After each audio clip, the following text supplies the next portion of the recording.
ہماری شریعت میں مایوسی نام کی کوئی منزل نہیں ہے، اور اللہ جل جلالہ عمن والہ کا قانون ہے کہ حق کی پرورش اللہ مخالف فضاؤں میں کرتا ہے۔ امام بخاری رحمۃ اللہ علیہ جب پیدا ہوئے والد کا انتقال ہو گیا، پھر کچھ ایسی بیماری لگی کہ نابینا ہو گئے۔ ماں بہت دعائیں کرتی تھی۔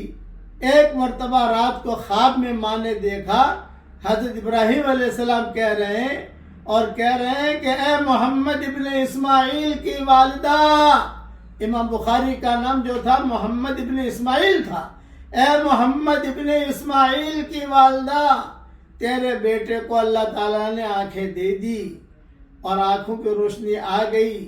صبح ماں جاگی، امام بخاری جو کھیل رہے تھے، ادھر بھاگ رہے، پھر تو اللہ نے ان کی آنکھوں میں ایسی روشنی کی کہ انہوں نے کئی کتابیں چاندنی رات کی چاندنی میں لکھی ہے انہوں نے، امام بخاری نے، خاص طور پر تاریخ کبیر کے بارے میں آتا ہے۔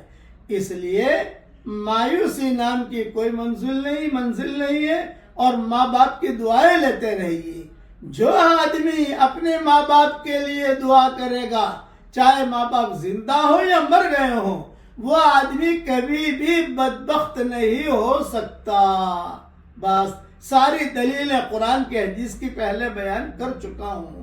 اللہ تعالی ہم سب کو ماں باپ کی قدر کرنے کی توفیق عطا فرمائے۔